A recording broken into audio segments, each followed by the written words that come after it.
And microphones close, please. A little bit louder than the generator. Should we complain? Yes, ma'am. All right, this is the Public Safety Committee meeting at 10 a.m. on Thursday, May 5th. All members are present. We acknowledge that the press and the public have been duly notified of the meeting in accordance with the Freedom of Information Act. First order of business is the approval of previous meetings minutes. Move to approve. Second. All right, any discussion? All in favor? Aye. Aye. Citizens' comments? I don't see any citizens, so let's move on. Okay, highlights. We'll start with Chief Oliverius for the Fire Department, please.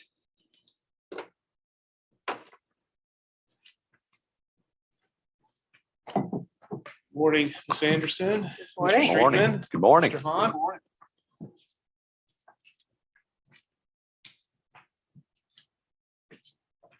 And you all have the monthly report for April. Chief Hathaway did a phenomenal job creating that again.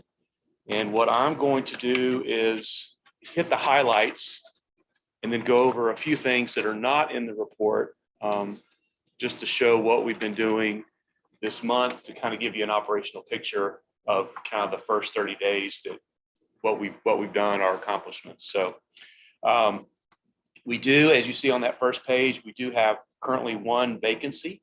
We're in the process. The next 2 weeks coming up, we'll be interviewing for the vacant firefighter's position. We've had over 15 applications to date.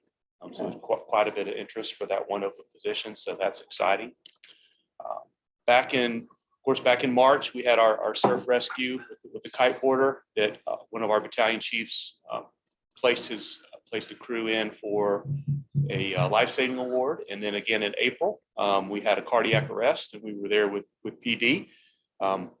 We were able to, our personnel along with PD were able to get that patient breathing again, and they had a strong pulse and they were conscious in the back of the ambulance prior to transport. So March and April, we had two amazing saves there by our fire personnel. Of course, police they were there with us in April. So both of those events were on A shift. So Chief Giddens and then Chief Smith, who's working today, he was filling in for Chief Giddens in April. We've really reached out to do a big community push, big outreach for community engagement. We've utilized our recreation department for Easter, music in the park on Saturday, that's coming up, soccer.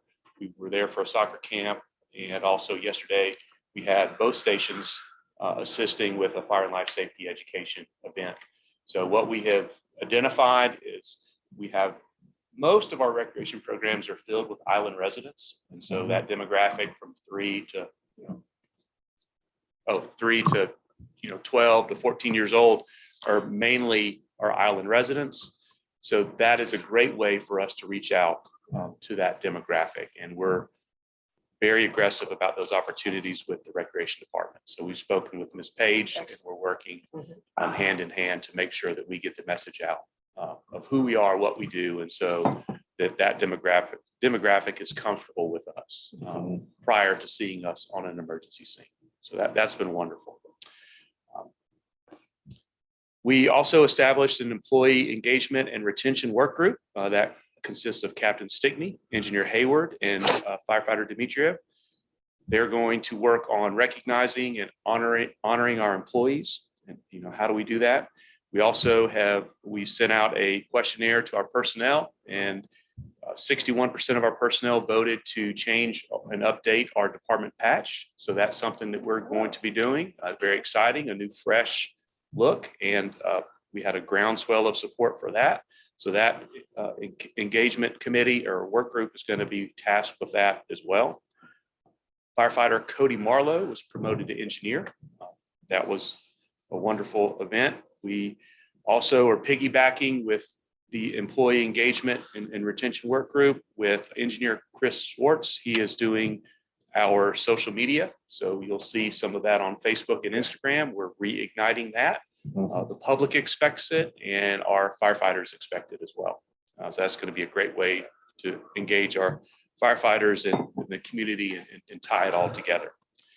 Captain Hall and firefighter Luciano have met with vendors on our fitness centers at the Public Safety Building and Fire Station 2 on refreshing that, and making that a great space for all of town, all city employees and our firefighters and police officers. So they are working with the police department on those efforts, and we'll see what they come up with, but we are really focusing heavy on, branding, motivation, and making those fitness centers where they're scalable. So no matter your fitness level or how you're feeling, there's something that you can do where you'll be engaged and challenged and freshen up those spaces. We also approved some equipment updates too, didn't we? That's correct. Yeah.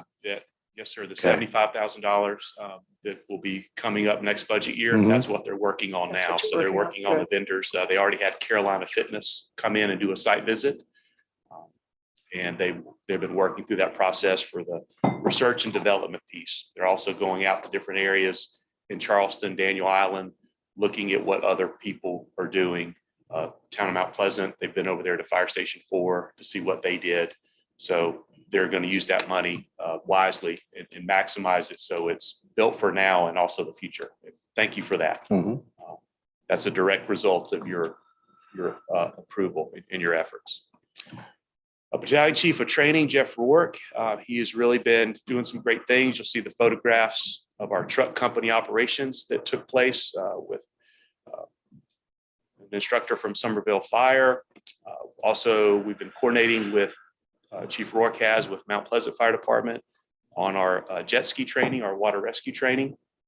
We've also been coordinating with Charleston County Parks on access and their lifeguard training. Chief Hathaway and I met with their staff earlier this week. We talked about we discussed how can we access that site during busy times. They actually said Mother's Day is one of their busiest times of the year, which was surprising. I thought it would have been another day, but they're excited to partner and train with us, and that they'll train when they have their lifeguards in Monday through Friday from 9 to 10 a.m. And we're going to coordinate some of our efforts for CPR, for patient removal from the water, lost children, all those different things. We're going to be able to coordinate our efforts with Charleston County. Okay. They're super excited. And an interesting thing about that is they said a lot of their lifeguards look to transition into other areas of service and expand that into, the fire department, maybe the police department. So we have a good recruitment opportunity there as well. Not to mention the interoperability and the service that we'll deliver to our customers out there on the beach. We also are doing a demo of our daily uniforms. You'll see Chief Hathaway, Captain Hall, myself, some other personnel looking at different uniforms for fit, comfort, budget, what's going to work for us. And we're obviously very seasonal with our service delivery demands. We have more obviously water rescues when it's warmer and when it's cooler. So we're taking that into account as well. So you'll see some different uniforms that our personnel will be wearing to maximize our performance out there.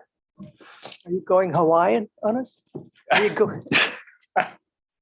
Well, there's a lot of opportunity. One thing about, for us, it's another recruitment and retention tool. We are so similar to every fire department in the nation, but we're also very, very different with being a coastal environment, being a barrier island, having the intercoastal waterway behind us, having, an active beach in front of us, having a very, busy commercial district and wild dunes. We have an amazing dynamic island. So our, uniforms need to be able to fit that for our personnel. So. But you need to be distinctive enough to be identifiable when you're out there. I understand. Correct.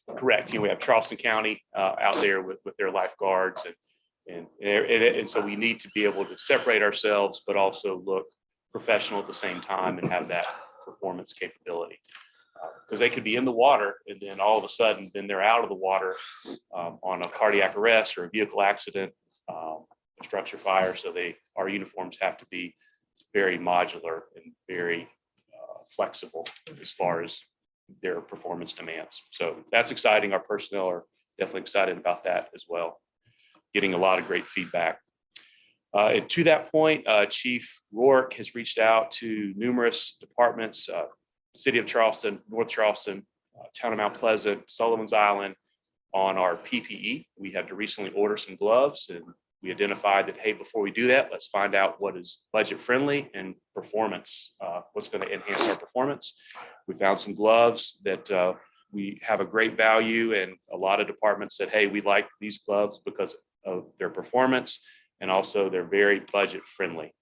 So we are moving to a glove for our firefighting PPE that is lower cost, but has been proven among our area departments that they perform. So that's been exciting to do that collaboration. We, Chief Hathaway and I also met with our police department during shift change on a couple different times this week to talk to them, see their needs, see how we can help. Public Services met with Mr. Pitts and his crew over there. Robert, all those guys are amazing what they do. They're super hard workers and a great resource for us. Met with our planning department briefly and our recreation staff. So that's been good this past month to get out there and talk to them, see what their needs are, how we can work together and maximize our efforts. We also, over the next 60 days, I'll be continuing the assessment of our Department of Administration, our operations, things where we can identify efficiencies, things where we're really doing great that we need to get out there to the community. So we're working through that plan, but the first 30 days has been amazing. We also accepted recently, Chief Hathaway, a truck for him, a Ford F-150 4x4, and we placed the order for my Ford Expedition, which will arrive in late July. Miss Laura up there has been amazing, and her husband, Tom, at Sullivan's Island. We collaborated with them. They did a nationwide search to try to find us some vehicles. It's very difficult right now in this environment, and we were able to get that Ford Expedition on order. With I think the orders closed like 4 or 5 hours later that day. We were able to get everything hammered out and get that on the docket to where it'll be delivered sometime around late July. Chief Hathaway's truck is amazing. We drove it over here today, and he's really enjoying that. That's going to serve us well. And then when we go to turn it in, when it ends its service life, it's going to be a great investment. We'll be able to broker that and make. What is the service life on something like that pickup? Well, for us, it's being on the beach a lot. It's difficult, but I would say for us, I think when we 5 to 7 years. I mean, typically that's what we're going to get out of it. If we go any longer, the longer we go, the less that we will be able to recoup those costs when we go to sell it. Right. So typically, mileage dictates that, and also just the wear and tear. So 5 to 7 year time frame. So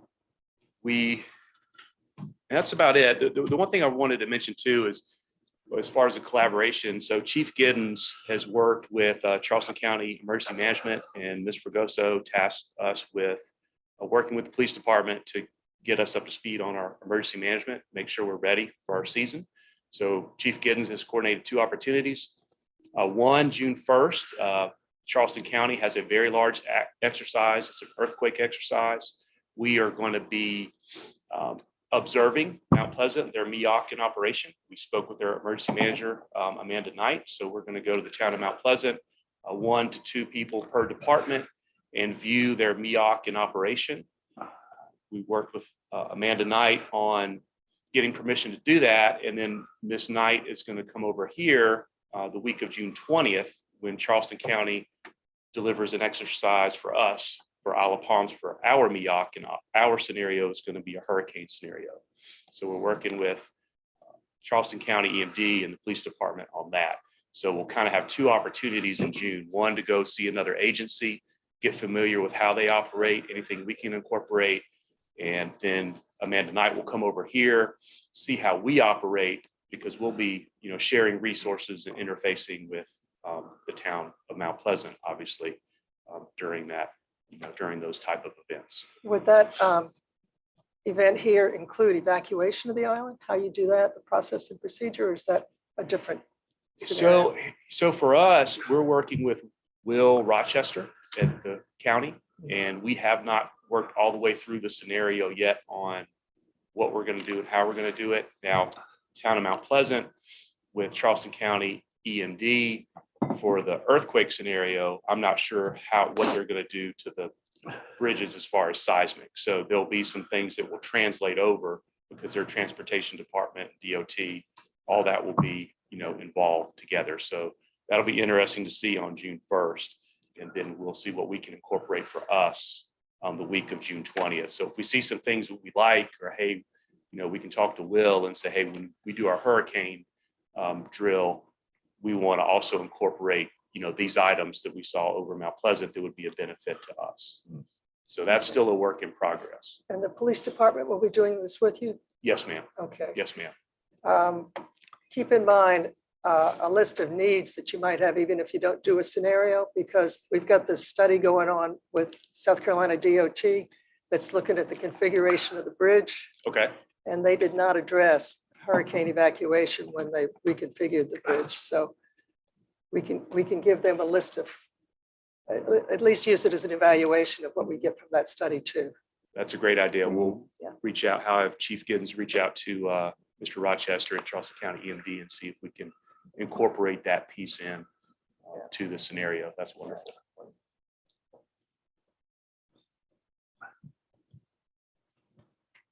That's all I have to present. Okay, I have a couple of comments. Sure.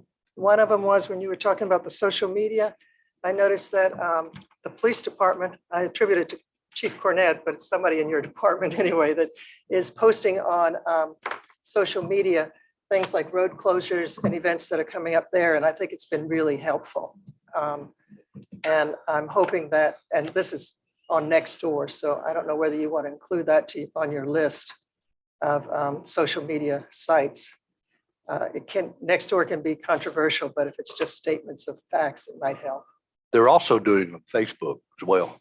Okay. Yeah. Yeah. For us, and that's a great point. Nextdoor is a great platform. For community engagement, for us, we'll be going in slowly, dipping our toe in and making sure it's sustainable and we get it right. For, Facebook and Instagram, those are linked together. Okay. And as we grow, absolutely, that's something that we would like to do, but we don't have a dedicated person for that. So it's a supplemental duty that they'll have to do as they are coming off shift or before shift. Chief Cornett and I discussed briefly, potentially a shared public information officer between police and fire. Yes. To maximize our efforts because we're so intertwined and related together. And then if we do that, we would be able to utilize and access more platforms like Nextdoor. So we talked about that briefly. So you're aware of how the police department handles it now? Yes, ma'am. Yeah. Yes, ma'am. Okay. Absolutely. Okay. And then the second thing I'd like to just say is that you were talking about interfacing with all of the other departments here, and that's something I'm going to bring up later with respect to transportation. And I really commend you for reaching out because there's a lot that we tend to silo ourselves. And the more you know about what else is happening in our community, the better we will all perform. So I'm glad you've already done that. Yep. Thank you very much. There's a lot of value in that. Just like with the gloves, for example, we're going to get a glove that is a lot cheaper and it's going to last us longer. And our firefighters are going to be happier with it when they're working on scene, and something simple like that, but not to mention the big picture things. I'm talking about within the city, talking to all of our Yes. department, Oh, absolutely. different entities. I mean, it's amazing how little, sometimes things don't get discussed, across those lines. So I appreciate, that's really forward thinking. I like that. Well, thank you very much. And talking like to Donnie Pitts, to his crew, Mr. Pitts, he was Yes. hitting everybody. Okay, Charles does this. Joseph is really great at this. And so now I feel like, okay, when we do have something, I know the go-to people I know their talents and we can maximize those because if, for example, if we're trying to remove a tree from the roadway, well, we can do that, but they have obviously the knowledge and expertise and the equipment to do it. Right. And we know who their operators are who are really, really good at it. Mhm. And so when we have those wind events or just, one down tree from a heavy rain, we know us, we know them, they know us. Mhm. And that was wonderful. And same thing with Miss Page and her staff. Yeah, That's the exciting thing that one of the things that I really love, one of the many things I really love about being here is there's not a ton of layers to go through. You can go to one or two people right. and you can move mountains. You can get so much done. Yeah. So, yes, ma'am. Rusty? Yeah, I just wanted to echo what you said about the collaboration between the departments. I think that is excellent that you're doing that. But also the building relationships for neighboring communities like Mount Pleasant, Sullivan's Island, City of Charleston, all that's important too. So I just want to commend you for doing that, opening those doors. Just keep doing that type of activity. And I think we'll be stronger as a result. And I also want to congratulate you again for being sworn in and pinned at our last city council meeting. And I think that was the most people I've ever seen in city council chambers since I've been on council. So Yes, sir. you brought them in. Well, I don't know how much, I think we brought a couple, but there were quite a few for the Windjammer too. Yeah. So, it was an honor to be here for that as well. Yes, sir. Right. Thank you very much. Thank you for what you're doing. Absolutely. Y'all said it all. Thank you, Okay. Chief. All right. Thank y'all. Thank you. Yes, ma'am. Fire, police,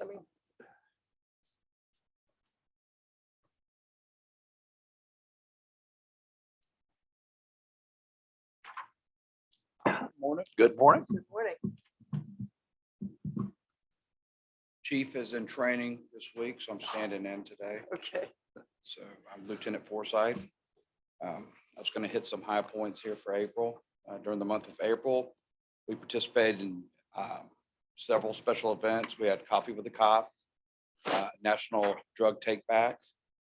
We also had a pinning ceremony on April 15th. And we also assisted with the Easter festivities over at the rec center as well. We provided the Easter bunny. So, yeah, that Oh. was probably the key point. Yes, definitely. Hope you posted that on social media. We certainly did. And we have a team it's a supplemental duty for us as well. We kind of have a team that does social media. We're still learning it as well, but I did hear that we were going to try and potentially work something out with the fire department. So that was good news that we could kind of, some of the information probably overlapped that we have to put out there. So that'd be great. Some of the high points. Let's see. We had 13 drug charges month of April, 109 traffic citations, and 10 arrests for driving under the influence. We had a total of 347 traffic stops. We had year to date, we have 13 Marine calls for service. And let's see, I know speeding's been a hot topic. Just going to go over those numbers. We had 37 speeding tickets and then 72 other traffic related tickets that were written for the month of April. Can you talk to that briefly with the speeding tickets? I mean, it's a huge jump year to date and month to month. Right. Are we looking more for, or are they more people speeding? It increases as we get closer to the summer months and to the spring break, more people, typically more tickets. And that's usually how we attribute it when our manning is where it needs to be. We usually have more productivity as far as traffic related cases. Right now, we still have 3 vacancies. Once those fill up, that may change it a little bit as well. You may see another bump once we are at full capacity. But it's typically has to do with how many folks are out here on the island. So it increases, but sometimes it'll have, the other effect is if we have so many calls for service that they're not out there trying to work the traffic in the areas where folks are speeding, then you may have a decline. So it's very subjective. It just really depends on what's going on at the time. But usually summer months, our numbers potentially go up and you'll see them drop down typically October. They'll start to go back down again. Lieutenant, I don't know if you keep the stats on this or not, but I would guess that a lot of the speeding tickets are on Palm Boulevard. Would that be correct? Yes, sir, Palm and the connector. I would, if I had to Right. guess, I'm pretty sure Okay. that's. And we majority of do, yeah, and we do, I see it firsthand myself, but we have other residents that, that call in or complain about I bet you I can about tell the you what speeding. who those residents are. Yeah, right. And it really certainly does happen, Yes, sir. particularly at hours when there's not a lot of traffic on Palm and it's just kind of a straight shot. So it's, I think it's good that you all seem to be focusing I think on, this traffic getting the vigilance helping as violators. well, having the traffic officers out there during the, Mhm. during the split shift, during the evening shift. Right. And they're picking up a lot of these as well. So hopefully that continues to be effective. I went over the vacancies. I said 3 for the police department BSOs. We have 4 vacancies, but we have folks lined up once they get their high school diploma and come on in and start working. And out of those 3 with the officers, we have 1 that has an offer pending, but they're finishing up college. So as soon as they graduate College of Charleston, we'll be able to bring them on over and get them to the academy. So And you have all 4 of the BSOs. I believe we have 2 of them spoken for, and we have 2 open, but we're still Okay. ahead of where we typically are this time of year. So, Good. Good. and I don't know if I guess y'all were already told we had an active incident with a semi truck that just hit the telephone pole Oh, down the road. So I apologize for being a little tardy, but we Right. still working on that. So that's why the electricity may have flickered a little bit. The only other thing here, did y'all want to go over noise ordinance information? that'll be later. Later, We'll bring that okay. up later Yeah, on the right. agenda. Yeah, be ready. I will be ready. And I guess we'll also go over the only other thing was the general agreement with the U.S. Park Service. So Yeah, we'll that'll save be that for another later as well. agenda item. Yeah. Right. Y'all have any questions for me? I just noticed that there were 1,000 calls to service in the month. You guys are active. Yes, ma'am. So thank you for your service. It Right. Keeps us safe. Yep. Thank you. Thank you very much. Any other Thank you, comments? Lieutenant. Thank you. All right. Full business. Okay, the first is an update on the study of the modifications to the Isle of Palms connector to include assessment of alternative configurations to improve traffic flow, pedestrian and emergency access. I had the privilege of attending the meeting with South Carolina DOT yesterday with Desiree and our consultant, Jennifer Beal. And the Parks Department was in attendance as well. So we had an opportunity to discuss our issues with the Parks Department. And after we identified that we weren't asking them to solve all of our problem, just the parking related problem at their park, we seemed to get off on the right track. They have an app, a phone app that they're working on, but it seems to be working on a government pace so that it is not ready yet, but they're about to test it, I think. And it doesn't look like it'll be ready for this season, but they are aware that that is one of the directions they want to go.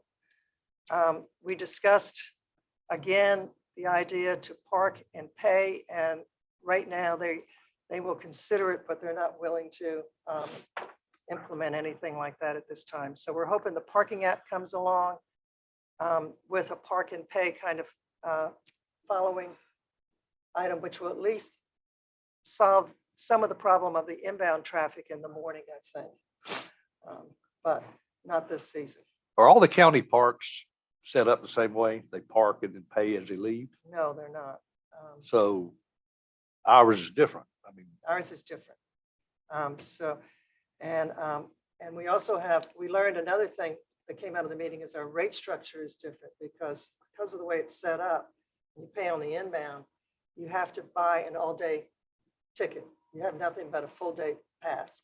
What that means is that we have people staying at the park longer than at the other parks where you could pay by the hour. mhm. So, if it's costing a lot of money and you want to economize, you might only stay at the park for 2 hours if you have that choice. But because we have all day, they don't leave, they just stay. Well, that's I another can thing. understand that. And once they get here, they want to stay. But what I can understand is what the reluctance to follow up on our greatest concern, which is the traffic backup. People waiting to get in that park, clogging everything else up. And if we got other county parks that they're handling differently, that are allowing people to park and then pay later, I just think we ought to be putting more pressure on them to change that. You know, instead of just having it under consideration or advisement and then doing nothing about it. I don't think they realize how bad the problem is. And they see it as being just traffic in general and not their problem. Well, So maybe they ought to come out here on a Saturday and look at it we firsthand. should invite them out at 9 o'clock to get it and say, go park in Right. the park. They can drive across the connector and see how long it takes them to get in here. One of the things that we did talk with them about, because what happens when the park is full and how traffic queues on the road.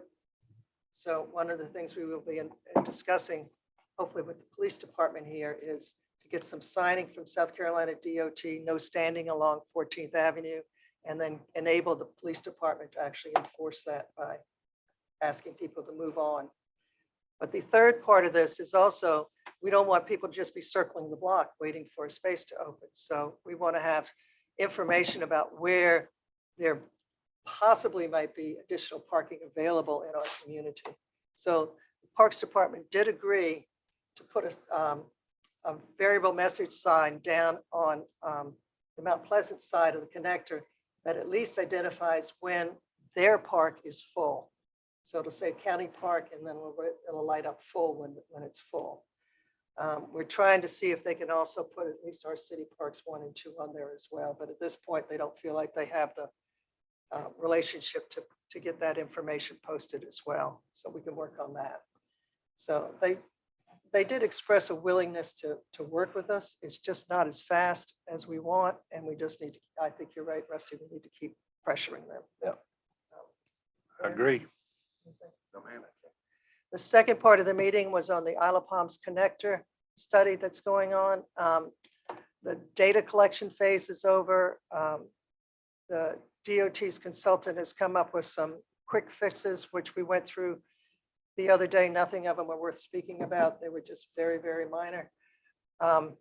Going forward is the part that I think is going to interest most people, and that is that the consultant will put together up to 8 possible alternatives to configuring the connector. We decided that the best thing to do would be, 8's a lot of options, and some of them will be technically unfeasible and other ones will be unfeasible for other reasons. So I'd like to bring those back, have them bring those to our committee first to sort through and select what we consider anywhere from 3 or 4 or however many alternatives we think are viable to bring to the public for their comment afterwards. Sounds Does good. that sound like an Yeah. idea? Yep. Okay, Sure does. all right. If we all in agreement with that, then I think that's the way we'll go forward. And then what happens after we get those alternatives that we think are feasible and viable and acceptable to us, we present them to the public, and they want to do an online type of situation where you can go online, look at the presentation, submit your comments, and then the selection process is gone after that. We didn't talk about how the final alternative would be selected. But I imagine it'll be a combination of the city and South Carolina DOT. We will confirm that to make sure, though. We're expecting the alternatives to be ready sometime in July. And soon after that, we will have the options for public comment. I would imagine sometime in August, because they should be just packaging that, putting it online. So this won't wrap up until the fall, and we hopefully will have a suitable plan for our connector going forward. In the meantime, one thing they are looking at is the signal at Palm and the connector out here, to see if there are any quick fixes that we can do just to make traffic flow better there. So we might get a little bit of an improvement there, but nothing earth shattering. I think it's just going to be maybe changing the timing. So out of the meeting, we're getting a variable message sign from the county, and we're getting a quick fix at the intersection of Palm and the connector. And then the study will go forward. And I guess we'll still have our officers stationed out there during very busy moments too, correct, Lieutenant Forsyth?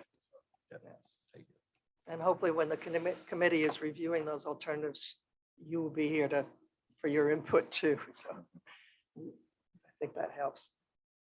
All right, any other questions or comments? That both fire and police are involved in these meetings and what is needed on the connector as far as emergency access. Not yet. Their involvement will start with the alternatives. Okay. Okay. The noise ordinance. Now we'll talk about that.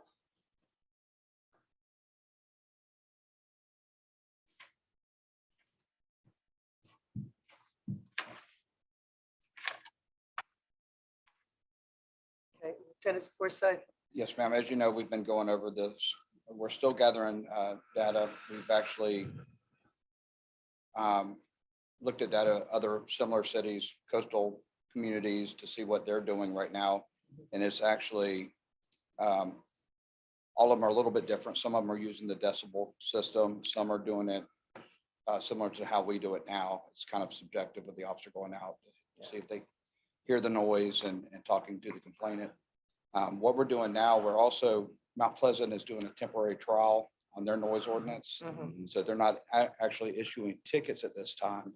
They are just doing warnings, but they're trying out this, this new ordinance, and it revolves around decibel levels, and it's pending review.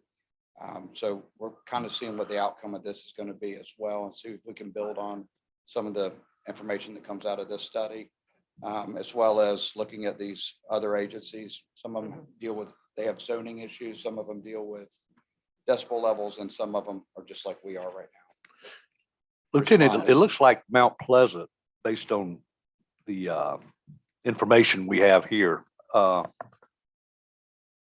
know they're reviewing the noise ordinance, you know, that's pending, but they're only reacting when there's a complaint made. Right. So if there's no complaint made by someone that lives close by or whatever, then there's nothing going on. Yes, from my understanding, they're, unless someone complains, they're not addressing it unless it's something that would address public safety in some way, that Right. if they're right there on scene and it's going on. But that's the way I understand it. It's a call for service. So if you have a complainant, then they respond. Mhm. What I'd like to see is that we propose the criteria that we'd like to see and the questions that we would like answered in the noise ordinance.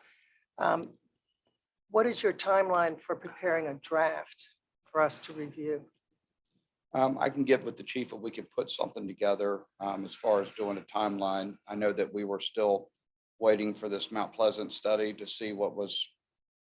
So you're thinking several months on that one? It could be, but if there's something where, you know, you expect us to expedite it, I can definitely relay that information to the chief. What I'd like to see is sort of a sample noise ordinance that we could start with, because I think that needs to come from you. With us, I guess, looking at the criteria that we think are important for you to address, things like what hours of the day do you want the noise ordinance enforced? I personally would like to see decibel levels in there, because I think an ordinance without any, you know, is nice, but it's just nice if you don't have any kind of meat to it. What decibel levels you think are appropriate for different kinds of uses. And I also like a table with noise levels for activities that go on in the community. You can get that online. I have know. one right here as well. This is all, we have been compiling all of the Yeah. information. I just, you know, I didn't know how far y'all wanted us to go into it at this point. Not at this point, at the Yes, next ma'am. meeting. Okay. Okay. So, you know, a lot of these ordinances seem to have a daytime and a nighttime, Mhm. overnight kind of enforcement kind of thing. What categories we want to enforce by, and some of them do it by zoning, some of them do it by activity. So which ones of those we should consider. And that, I think, comes into with what you've been doing already in terms of what you see in our community and how it would be best addressed to make it enforceable with that. Where the measurements are taken for it, which I think is most important. Right. Is it inside the unit, outside, next to the noise source? And which is the one that's best enforceable, with enforceability and stuff like that, I think, on it. And so, I mean, that's a lot of questions. So, Well, we had those same questions, and some of them, even if you're outside taking the measurement, depending on the wind, it could, yeah, Right. the sound carries and the acoustics of the buildings around it. So, Or if you're near the water. water. Yeah, right, exactly, all of Yeah. those things. So, Yeah. We got a restaurant opening that's we're gonna get, Yeah. we're gonna start getting complaints, so. It looks like the municipalities that you sourced here, got the information, they're all across the board on the measurement / distance for decibels. I mean, you know, as to how they measure that. Yeah.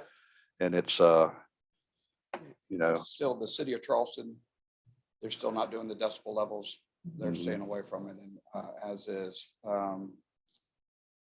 Folly Beach. They're not doing it. They're not going to do decibel levels either, just because of, there's so many variables with the decibel levels and the readings as well. So Lieutenant, can you tell us how many calls you're currently getting for noise complaints?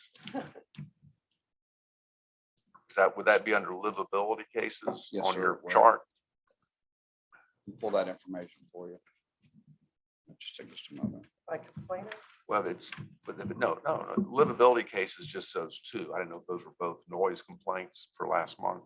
In total year to date was 9. Is that what it says? 9 year to date? 9 year to date, Yes, sir, 2, that would but be- under livability, but those, so that's all that would be noise complaints, as far as you know, or? Typically, every once in a while, you'll have someone that'll call in something about the yard being in disarray or a house that's, but bulk of them are noise complaints. That's Mhm. most of our livability issues. So Okay. what I'm trying to understand is how big of a problem is this island wide? And depending on what's done on a noise ordinance, we could actually create more problems than we solve. And that's what I'm trying to understand. Yes, sir. I don't know if you've got any thoughts on that, but that, I mean, that's a problem. And I think my you're right. problem That is always a possibility. Mhm. But it's something that whatever you like us, we'll put the information together and take a look at. Well, I it. mean, y'all are the people that are out there on a daily basis. And so I have to rely on the police department to inform me as to how to deal with all this. Well- I'm concerned with decibels, that we're going to end up with people running around with decibel meters and it's going to create problems. Well, I don't know how to deal with it. I don't have a clue how to deal with it. we're running into the same issue. If you talk to the officers, I'd say some of them think the decibel meters are a good idea, and the others think, you know, that the way we have it may just need a little bit of tweaking, keep it, you know, kind of in the lane that it is now, where you don't need the decibel meters and everything. You know, obviously we rely on y'all, what y'all think. And that's what we're Well, gonna, but we enforce. need as much input as we can Yes, from, right. from the people on the street that are actually dealing. what we with can this. do is maybe, once we compile this information, we can, if you'd like, I can talk to the chief about what our suggestion might be in addition to compiling all the information, and obviously, you know, can make a decision at that point. That would be Yeah. very helpful and, Yes, sir. and I think necessary. It looks like Beaufort has the highest decibel level at times, and that's 85. And of course, as you said, some have none. it's Yeah. based on zoning. Yeah, right. And Yeah. that may be the way to, because in the residential areas, you could have stricter Yeah, noise levels yeah, than you can in the commercial area, Right. and eliminate some of that controversy, I guess. Right. But I don't know how you enforce anything that just says you got to be nice to your neighbor sort of thing, you know? Mhm. You don't have any teeth to stop this, you know, if it is Right, as it a works loud now, once party in it a makes it, residential area and they keep going, all you can do is go up to the door and say, please turn it off. and So then, we want to give you some teeth. right, we write the ticket, and of course, they come in, and at that point, they can make their case to the judge, but, you know, it Yeah. is very subjective. Yeah. But so are a lot of things in law enforcement. Yeah, well, And I think there will be hopefully some subjectivity in enforcing it as it is. Noise is particularly difficult because if they know the police are coming, they just turn down the music usually. Yeah, and We have plenty that don't know we're coming. So we hear it. So there, there's definitely legitimate ways. yeah. So I don't think we want to be too strict, but we want to be strict enough where in those egregious cases, you have the teeth that you need to actually enforce. And it's the time of the day too that's important. I Yeah. mean, obviously later in the evening, during the night and overnight, when people are trying to relax and sleep and that sort of thing. If you got a loud party going on, then that's an issue. But And I agree with you that what's going on down on Front Beach is different from what we have elsewhere, but Front Beach does have some residences Oh, nearby. It does. And it's, Mhm. I don't know how you deal with all that. I mean, I've spoken to condo owners beside the Windjammer that says, no, we bought this because we want to watch the bands at Right. night. And other, people right above or below them screaming that the Windjammer's too loud. It's rare that we have everyone happy. yeah, And we've got issues with Wild Dunes residents. right. That's ongoing with the new hotel and the pools and what's going on. Well, to the I don't know Windjammers, how to deal with it. yeah, to the Windjammers' credit, they prefer having their music earlier in the evening. And then pretty much, I think, closing it down music wise by 9:00, 9:30, I think is what they're That's doing. because it's all old people over there. That's right. We're all ready to go to bed.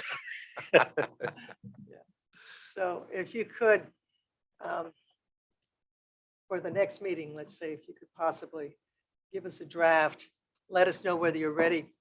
We won't consider it for adoption until you tell us you're ready for that, if you're waiting still for information from other towns. Yes, ma'am. I have a feeling they're going to find it difficult to come to a conclusion on something like a noise issue, just because it's so amorphous for maybe a year or so. You'll still get, well, we're not sure. It's sort of working kind of answer is what I'm imagining. All right. Anything else on noise? Any more questions? Well, yeah, or comments? now, you said we've had 9 calls year to date, right? On noise. Yes, sir. So here we are in May. But we've gotten some that have just been emails to us. that Yeah, may not okay. go to you. Yeah, I'm that may sure not whether be a you see formal all of complaint. You're those. right. That does happen sometimes as well, where after the fact, and when it comes in that way, it may not make the stat if it comes Yeah. via email through Mhm. City Hall that someone didn't reach out to us or call us when it was happening. They Right. sent an email out after the fact. So we should forward those to the chief when we get those Or emails. hopefully those folks would call us when it's happening and we can respond to it at that time and address it. And that's when they Not sure. call you, that's going through the 911 Well, dispatch. they can call directly in for the non-emergency number and we have the capability of entering the calls in there, which depending on the nature of it, sometimes they'll forward it, but give the information to the officer. So while it's going to dispatch, we're trying to cut out that time gap and go ahead and get the officers responding before it even hits the radio. Thank you. Okay. Thank you. Got a lot of work to do on this. Yes, ma'am. Thank you. All right. Mutual aid agreement with the National Park Service. Is that you again? All right. Yeah, you might All as right, well yeah, stay you up can there. Stay up there. This is a standard mutual aid agreement, and there's nothing that's out of the ordinary. And we have these with all our neighboring agencies. And so it just needs to be presented for approval. Is this one where they request your service and you respond? Is that Yes, what it ma'am. is? Okay. Are there any questions? No, I read through it. It looks straightforward to me. Be all in favor of this myself. I mean, the the police department is recommending that we do this. Yes, sir. I have no problem. We have to give approval I understand. for them to be able to do it. So we need to make a recommendation, Nicole? So moved. Second. All in favor? Aye. Aye. Cole will word it properly for us, I'm sure.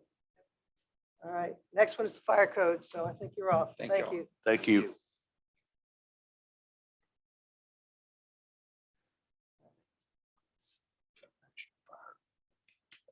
I know, it's killing me. Good morning. Morning.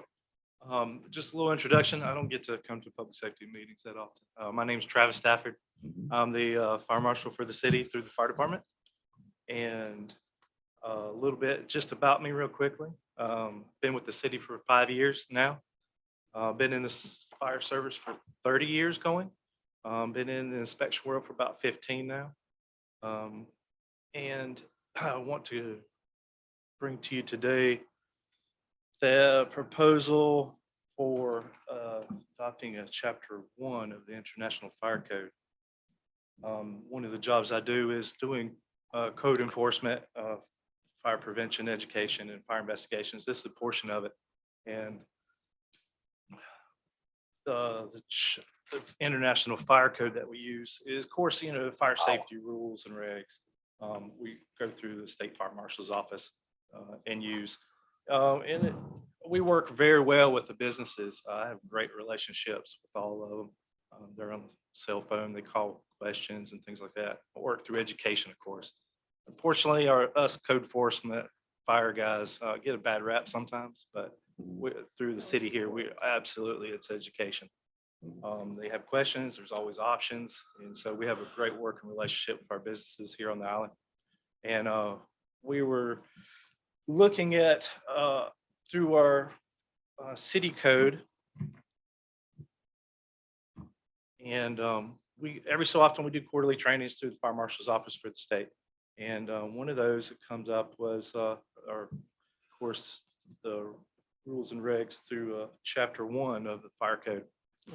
And it was brought up and kind of quite surprising to a bunch of other jurisdictions and things is that the fire marshal's office actually forwards the chapter 1 down to us. Chapter 1 establishes the limits of the code and it describes how the code is to be applied and enforced. Administration and scope, first chapter there.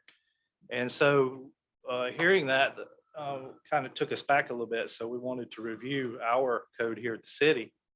And I do have that I'd like to provide to you, if I may. Mhm.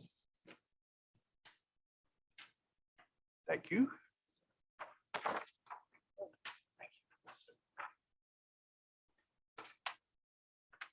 As you can see, it's the last time the ordinance was brought up for adoption is in 2001. And it mirrors what other communities are doing, except the fact that it's a little bit dated.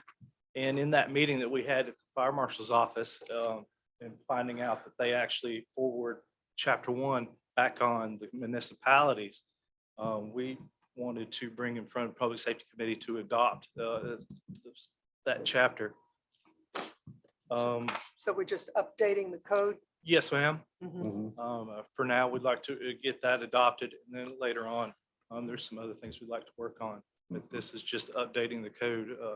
It doesn't change anything we do now. That's what I was going to say. Right. Is there any changes in it? Absolutely, no, ma'am. Okay. This is thankfully- just something we feel like that since Yes. there's been quite a bit of time since we had adopted it before that we ought to go back and reinforce.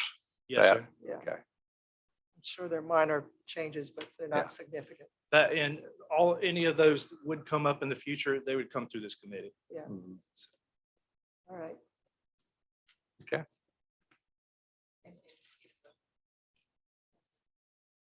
All right. So I so move that we adopt the International Fire Code as published. Second. All right, in discussion? All in favor? Aye. Good job. All right, quick. Thank you. Thank you. Thank you very much.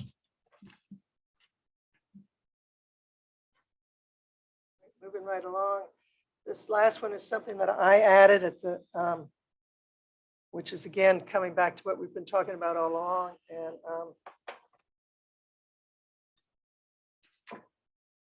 Lieutenant Forsyth, I think it's up to you to bring it back to the chief, what I'm going to ask for this time. Of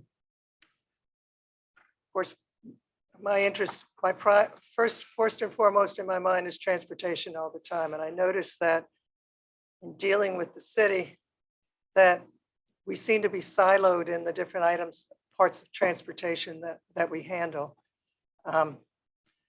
We have public safety in the police department, looking at traffic and enforcement, parking. And I noticed that Public Works was dealing with some other issues with roads and improvements and whatever. And then there's the Land Use Committee was putting together a comprehensive plan with transportation policy being made there.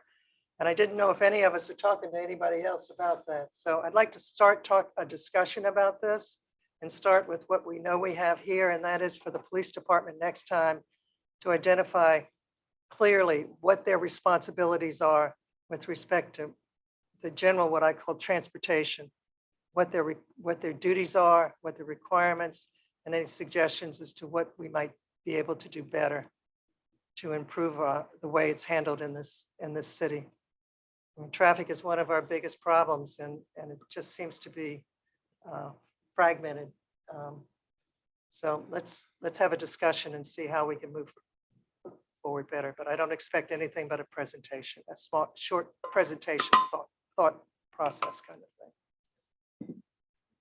Anybody else want to add to that? Anybody else see the problems I do, or is that just me? So what's our direction we're giving here?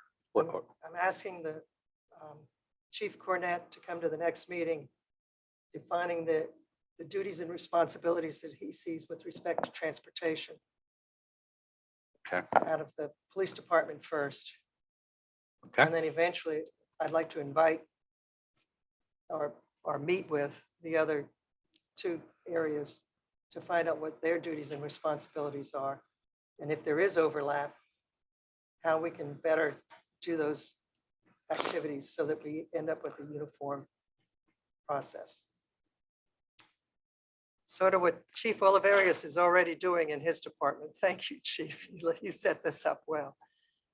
But it's more of a coordination thing. I don't see anything else coming out of it. All right, any new business? Oh, man. No. Aha. Next meeting date, 10 a.m., June 2nd, 2022. Okay. Motion to adjourn. Second. All in favor? Aye. Less than an hour. 57 minutes.